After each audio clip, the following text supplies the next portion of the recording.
Je rends grâce au Seigneur pour le privilège qui m'a été donné ce matin de parler de sa part. Et je veux recommander seulement les mains de Dieu, qu'il conduise et dirige toutes choses, tout pour sa gloire. Père, je te rends grâce pour ces instants, Seigneur. Merci pour ces moments, Seigneur Dieu, dans ta présence, que le Saint-Esprit puisse être le guide suprême, Seigneur Dieu Père, et que toute la gloire puisse te revenir. Dans le nom de Jésus-Christ. Amen. Donc, Ésaïe 28, verset 16 nous dit, « C'est pourquoi ainsi dit le Seigneur l'Éternel, voici je pose comme fondement en Sion une pierre éprouvée, une précieuse, pierre de coin, un sûr fondement, celui qui se fie ou qui se confie en elle ne sera pas dans la confusion. » Ou dans d'autres versions, il est dit, sera en sécurité. Donc, dans d'autres versions, il est dit, cette personne ne fuira pas, en fait. Donc, en architecture,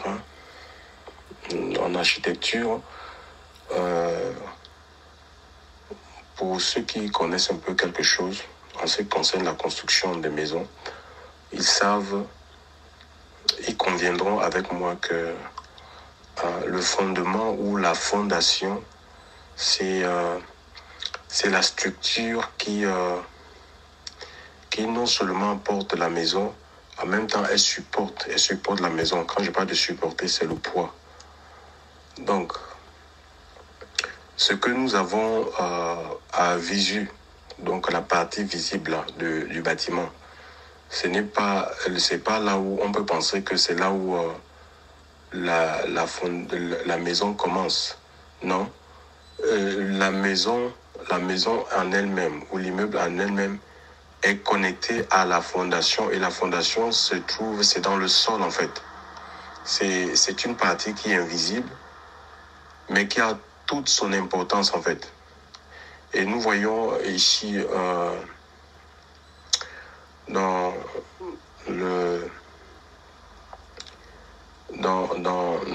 nos vies en fait, nos vies ou l'œuvre de Dieu, c'est une forme de maison en fait. C'est une construction que le Seigneur met en place avec ses matériaux à lui, avec des personnes, avec du personnel qu'il embauche, tout comme quand tu as envie de construire une maison, tu vas faire appel à des architectes, tu vas faire appel à des menuisiers, à des plombiers, donc ainsi de suite, chacun avec sa fonction pour que la maison soit érigée. Et il est plus facile de rénover une maison en fait, une maison qui est délabrée, où la peinture, à cause de l'usure du temps, a fané, où il y a peut-être les faits qui ont pris de la rouille, il y a je ne sais pas quoi, des murs qui se sont fissurés. Ça, c'est plus facile en architecture de rénover une maison, mais difficile, voire même impossible en ce qui concerne la fondation en fait. Quelquefois, il faut, on l'a vu, quand la fondation elle n'est pas bonne, on est obligé, même si le bâtiment est beau, a été réussi, on est obligé de casser en fait, pour refonder la fondation en fait, pour refaire une fondation un peu plus solide. Et parce que c'est la fondation qui porte la maison. Et je crois dans l'écriture, dans le livre de Matthieu chapitre 5, Matthieu chapitre 7, à partir du verset 5, par là, le Seigneur va parler de ces deux hommes qui avaient bâti deux maisons. Mais à la différence qu'il y avait un qui avait bâti sa maison sur... il avait mis sa maison sur il avait bâti sur le sable. Une belle maison, mais la fondation, c'était le sable. Et contrairement à l'autre qui avait posé sa maison sur le roc, le rocher. Et l'Écriture dit que ces deux maisons ont subi la même épreuve. l'épreuve de la pluie est tombée, il y a eu les vents qui ont soufflé, il y a eu le ruissellement d'eau, sauf que la maison qui était bâtie sur du sable, cette maison a été emportée. Parce qu'elle ne pouvait pas résister en fait. La maison sur du sable a été emportée, littéralement emportée.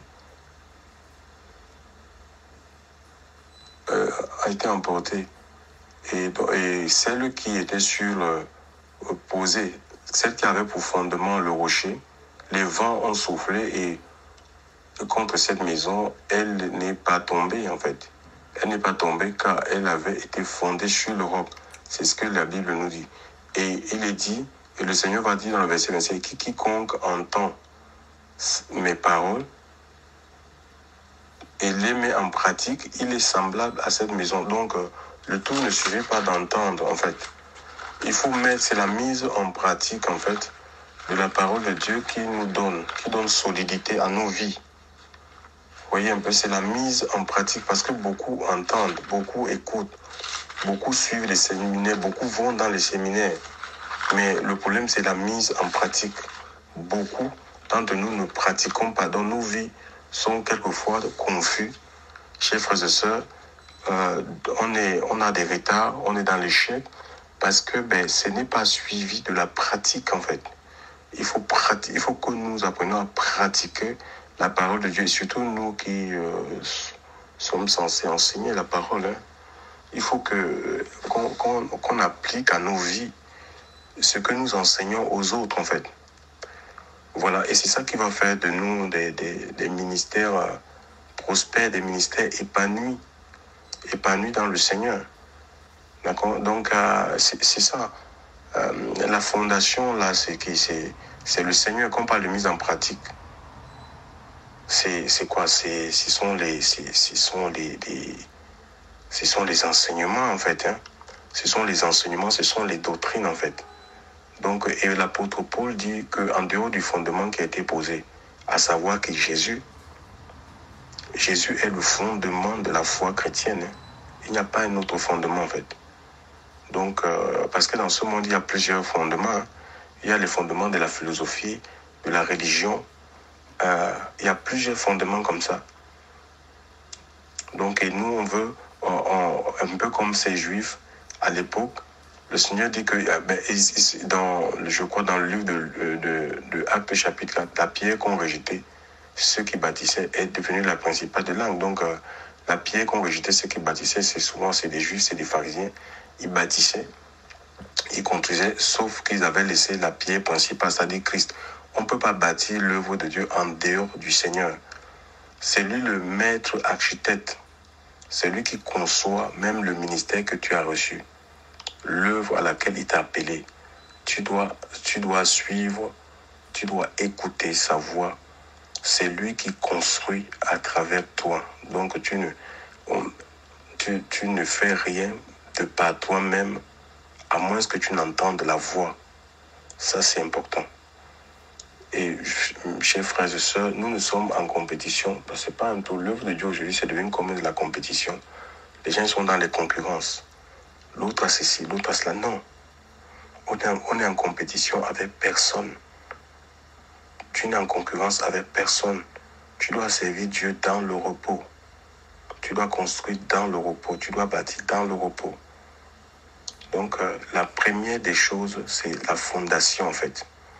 Donc, si la fondation est mal posée ou elle n'est pas bonne, ou c'est pas le Seigneur, si Jésus n'est pas la fondation ou le fondement de ta vie, le fondement de la vie de ce que tu prêches, le peuple qu'il a mis au devant de toi, mais ces gens-là ne tiendront pas.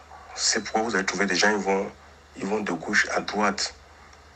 Chers frères et sœurs dans le Seigneur, la première rencontre de chaque enfant d'un non-croyant, c'est avec, premièrement, Jésus. C'est le Seigneur, ce n'est pas les jeûnes, ce n'est pas les jeûnes et prières. Ce n'est pas, je sais pas, l'adoration. Allez, vas-y, tu viens de venir dans l'assemblée, va à l'équipe d'adoration. ou bien ce sont les enseignements bibliques. La première rencontre que quelqu'un doit avoir dans sa vie, c'est avec Jésus. C'est lui le fondement de la foi chrétienne. Maintenant, il y a des matériaux. Les matériaux, ce sont des doctrines dans Hébreux 6. Il ne faut pas, il faut vraiment n'enseigner pas autre chose que ce qui enseignait. L'Église véritable est construite ou édifiée sur le fondement des apôtres et des prophètes, Jésus étant quoi la pierre angulaire, Éphésiens 2:20. L'Église, je reprends ça, l'Église véritable est fondée, établie sur le fondement des apôtres et des prophètes, Jésus étant la pierre, dont la fondation en fait. La fondation, donc c'est... et les enseignements, les apôtres nous ont donné tous les enseignements dans Hébreux 6, les doctrines chrétiennes, vous les avez. Donc n'inventez pas les doctrines, il faut sortir. Ne prêchez pas les enseignements des hommes, l'évangile des hommes, chers frères et sœurs. L'évangile de la terre, il faut sortir de cet évangile-là. Prêchez ce que les apôtres des Écritures ont prêché. Faisons ce que les apôtres de la Bible ont fait. Alléluia. Nous n'inventons pas des pratiques, des méthodes humaines pour faire marcher. Il y a des gens qui disent pour faire marcher l'église. Non, frère, l'église marche ou bien grandit. Pour faire grandir l'église, non. L'église grandit quand elle est assistée par le Saint-Esprit. Vous voyez, Actes des Apôtres. L'église croissait par l'assistance du Saint-Esprit. Mais pour cela, il y a des enseignements. Si on enseigne les enseignements de Dieu, la parole de Dieu sera libérée pour donner vie à ces enseignements. Mais si on enseigne les enseignements des hommes, le Saint-Esprit, l'Esprit de Dieu ne viendra pas, la puissance de Dieu ne sera pas libérée en fait. D'accord? La puissance de Dieu n'est pas là pour confirmer les paroles des hommes, chers frères et sœurs. Mais la parole de Dieu, c'est différent et on doit la chercher. Ça, c'est dans l'intimité. Nous devons plus construire, chers frères et sœurs. Hommes de Dieu, femmes de Dieu, on doit rechercher plus l'intimité avec le Seigneur pour avoir cette parole-là. Et c'est elle qui va bâtir les âmes. Donc, je cherche dans Hébreux. Quand on parle des matériaux, parce que même les matériaux sont éprouvés. Dans le livre de Hébreux, on a ceci. Hébreux. Donc, il y a des séries d'enseignements qui ne sont pas des enseignements du Seigneur et qui créent la confusion dans les esprits du peuple ou la pensée du peuple de Dieu. Il faut pas sortir des doctrines, n'inventons rien. C'est pas nous qui faisons marcher les choses. Ça prend le temps que ça prendra, mais il faut rester fidèle. Fidèle comme un économe fidèle. Donc, dans Hébreux 6, il nous est dit, c'est pourquoi laissons la parole du commencement de Christ, avançons vers l'état d'homme fait, ne posant pas de nouveau le fondement de la repentance. Ouais, la repentance, c'est un fondement. La repentance des œuvres mortes de la foi en Dieu, la doctrine des baptêmes. Il y en a deux. Le baptême par immersion, le baptême du Saint-Esprit en fait. Donc c'est des baptêmes qu'il faut enseigner. Et l'imposition des mains, c'est biblique. La résurrection des morts, il faut qu'on prêche de ça. Le jugement éternel, oui, il y a un jugement à venir. Voilà des choses, voilà des doctrines en fait, des choses avec lesquelles on bâtit les âmes en fait. On bâtit les âmes,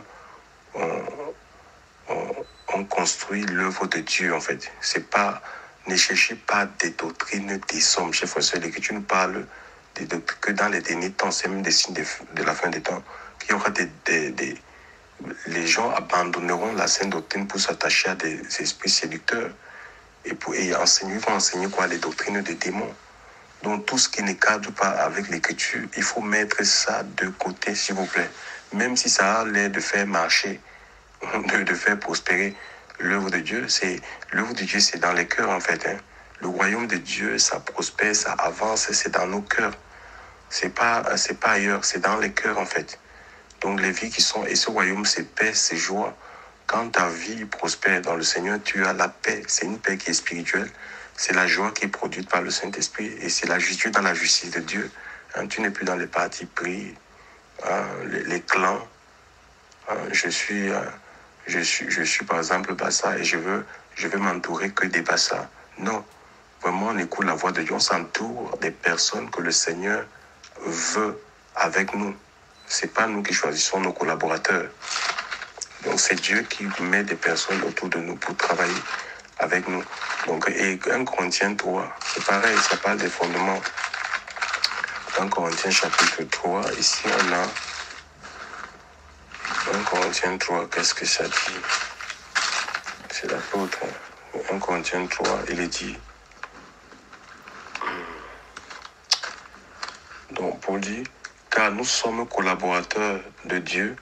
Vous êtes le labourage ou l'ouvrage de Dieu, l'édifice de Dieu, selon la grâce de Dieu qui m'a été donnée. Comme un sage architecte, j'ai posé le fondement et un autre édifie dessus. Mais que chacun considère comment il édifie dessus. Car personne ne peut poser d'autre fondement que celui qui est posé, lequel est Jésus-Christ. Or, si quelqu'un édifie sur ce fondement de l'or, de l'argent, des pierres précieuses, du bois, du foin, du chaume, l'ouvrage de chacun sera rendu manifeste, car le jour le fera connaître, parce qu'il est révélé en feu. Et quel est l'ouvrage de chacun? Le feu l'éprouvera. Si l'ouvrage de chacun qu'il aura édifié dessus demeure, il recevra une récompense. Si l'ouvrage de quelqu'un vient à être consumé, il en éprouvera une perte, mais lui-même, il est sauvé toutefois comme à travers le feu. Voyez un peu, donc on voit ici, il y a le style des matériaux aussi en fait. On ne construit pas avec du foin, du bois, du chaume. Ce sont des enseignements extra-bibliques en fait, qui ne peuvent pas résister au feu, le feu de l'épreuve. Hein? Donc voilà, si on ne bâtit pas les âmes dans la foi véritable, la foi authentique, les enseigner que la persécution, ça fait partie de la vie chrétienne. Si on veut apprendre que oui, voilà, tu auras ton visa, tu auras ton... La personne, s'il n'a pas de mariage, il va abandonner le Seigneur. Hein? Alors que si tu l'enseignes que oui, quand on marche avec Dieu, qu'on ait mariage ou pas mariage, c'est pas grave. La vie éternelle est plus importante que les choses de la terre. Cherchez premièrement le royaume et la justice de Dieu. On met le royaume et la justice en avant et le reste, ça suit. Qu'on ait ces choses-là. Du moment où le royaume est bâti en nous, ça ne sera pas... de toute façon, on n'est même pas conscient. On ne sera pas conscient des manques, en fait. Regardez un peu dans le jardin d'Éden. Dans le jardin d'Éden, Adam et Ève, ils étaient nus. Hein. Mais puisqu'ils étaient couverts par la gloire de Dieu, donc ils n'avaient pas conscience de leur nudité. C'est pareil. Même quand on est dans le Seigneur, on est rempli de la présence de Dieu. On n'a même pas, même si on est, de toute façon, on peut être fauché. On n'a même pas un sou dans la poche, mais on est bien, on est heureux. On ne va pas chercher à aller cambrioler. On adore le Seigneur. On n'a pas conscience de nos manques. Même si on est célibataire, on n'a pas conscience de ça en fait. Parce que notre vie est couverte et remplie de la présence du Seigneur. Donc, c'est ça. Il faut qu'on revienne dans les enseignements véritables. Hein. C'est ça qui vont rendre l'Église forte. L'Église, elle sera puissante, mais en enseignant ce que les apôtres ont enseigné, en imitant leur voix, en fait. D'accord? En imitant ce qu'ils ont fait. Si les apôtres n'ont pas fait la vente des mouchoirs, la vente des balais, il faut quitter, il faut abandonner tout ça, en fait. Vendre les mouchoirs, vendre les balais, vendre je ne sais pas moi, où on invente des choses, en fait, des choses qui ne sont pas dans la doctrine, en fait.